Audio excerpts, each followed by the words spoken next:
respect that you are calling us out for our failure to do this sooner. I even respect that some of you put the blame on me, on Alan Peter Cayetano personally. But when you blindly call for the approval of the franchise, without having heard all the sides of the story, then you show yourselves not as advocates of fair and balanced presentation of the facts, as is taught in all the schools that teach journalism, as journalists are sworn to. But you simply become plain and simple propagandists. Kung hiningi nyo po sa amin na mag-hearing at mag-action kaagad, nire-respeto namin yon. Pero hingin nyo sa amin, ipasa na lang namin, pikit mata. Kayo ba, papayag kayong may isulat kayo o may broadcast kayo na hindi kayo nagfa-fact check, kung ano na lang sabihin namin, yun na lang ilalabas nyo? Diba? Hindi journalism yan. So, hindi po magiging tama ang desisyon ng Congress kung we will act speedily for the sake of acting speedily. And I cannot respect that. Do not weaponize this issue for your own personal agenda. This is a disservice to the very public in whose name you claim to stand for. Again po, hindi ko po sinasabing lahat, may iilan lang. There are bad apples everywhere, no? Wala naman pong isang barrel na 100% unless you pick the apples one by one.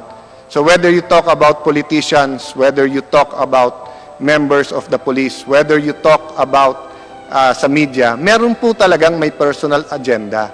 Pero it's our lookout na huwag magpadala sa kanila. Kasi alam naman natin kung anong tama. Some may say that they are in the service of the Filipino people. Pero sa 2010, 2016, 2019. Tapos tatakpan nyo yan by saying it is against press freedom. Hindi po natin nilalahat ang mga journalist. Ngunit tulad din ng pagpapakita ninyo na ang lahat ng politiko ay corrupt, na lahat ng pulis ay abusado, damay-damay na ang buong institusyon sa maling gawain ng ito. So again, this may be a few bad eggs. But bakit po walang naging problema sa pagpasa ng franchise ng Channel 5? Bakit po walang naging problema sa pagpasa ng franchise ng Channel 7? Because wala pong tumayo at nagsabing nag-issues. If you take up, for example, Channel 7, DCBB, no? Now and then, si Igan, very popular broadcaster, criticizes me. But I have full respect for him. That's his opinion. But I never complained to management. Nung dumadaan yung franchise, I did not tell Channel 7 when I was in the Senate, boss, nakikialam kayo sa eleksyon. Why? It was simply his opinion as a journalist. And if it's correct, magbabago ako, and kung mali, di ba? Then I would tell him, I disagree with you. And he'd invite me again to his show. But that was not the case with ABS-CBN. And we deserve a hearing to be able to hear that. Yes, it might be unfair to Carlo Katikbak and Mark Lopez, the new management, because this happened during another era, no? But they're asking for a extension. They want a new franchise that will let them continue their media empire. Thus, accountability. Kung may negosyo po ako, pero yung negosyo ko po na yon may ginawang mali, binili na po ni Rani Abu ang negosyo na yon. Pag hinabol po ng BIR, hindi lang ako ang hahabulin, siya din. Siya na may-ari nung ano na yun nung negosyo na yon. So it might be unfair kung tinago ko sa iyo yon, Honorable Deputy Speaker Abu. But you still have to face the consequences. So if the government is removing your license, you have to answer. No?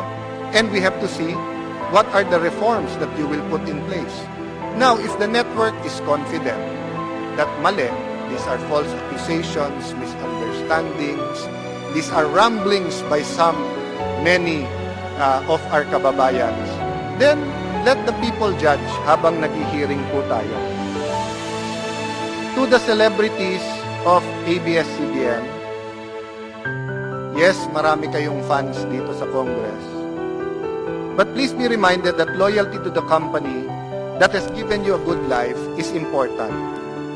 But you cannot cry injustice and blame public servants when you lose your paycheck or your show, yet not take notice of the fact, yes, the fact, that there are grave issues against your network. These include alleged violations of labor laws, tax laws, and even constitutional law, even election laws. By all means, let your voices of support for your network be heard. By all means, sabihin natin sa kababayan ang mga magandang nagawa ng network. But if you really want to join the public debate, find it in your heart. Find it in your indignation to also support due process and fact-finding as the issue is imbued with public interest, not just your interest. I understand it's hard for any employee to speak against the company that it serves. But there are employees who are speaking out against ABS. And this is the only time that they will be listened to. Every time na may 25-year franchise renewal, doon lang pinapakinggan. Yes, you have the courts, you have the labor arbiters. But how long does that take? And if it shows a pattern, hindi naman magde-decide ang labor arbiter about that. Diba? Yung social justice po, kasama po yan sa franchise. Kasi public utilities po ito. Some of my colleagues, some lang po to. Yes, this bill is important, no question about that. But is it so important that you would lose all sense of objectivity and propriety? Again, is it so important that you will lose all sense of objectivity and propriety? How dare you belittle the tremendous work this Congress has done in the past 10 months? Shame on you for insulting your own house and colleagues and calling your colleagues inutil and tamad. Despite having passed the 2020 General Appropriations Act, the Bayanihan to Heal Us Act, as one act, postponing the 2020 Barangay and Sangguniang Kabataan elections, which turned out to be the right thing to do. Imagine kung mag-election tayo during these times.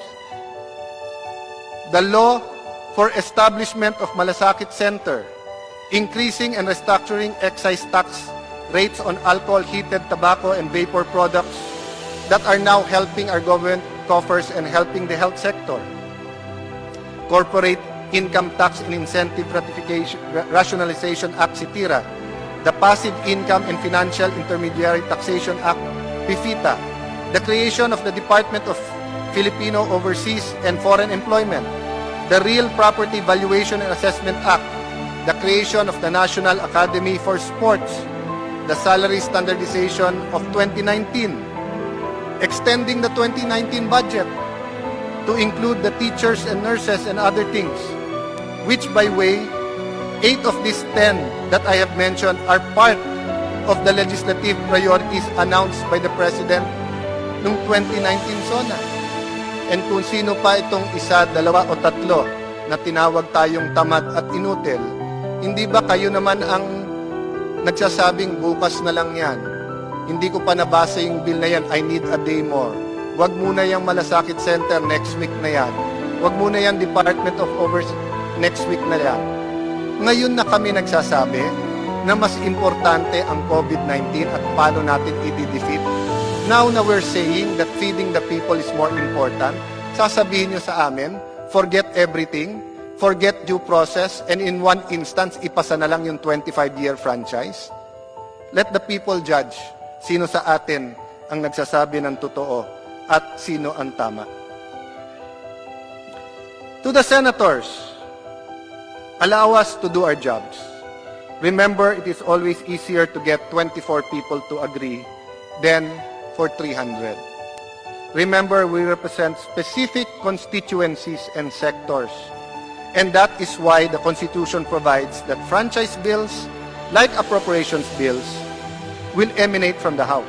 But franchise bills enjoy the constitutional prerogative of exclusively emanating from the House. So we respect your work. But iba pananaw natin eh. National yung sa inyo, sa amin may national, pero nasa grassroots kami. Tinetext kami, pinupuntahan kami sa bahay, sa district office ng mga constituents namin. We want to work with you. We have to work with you. We've done great things together with you, our dear senators.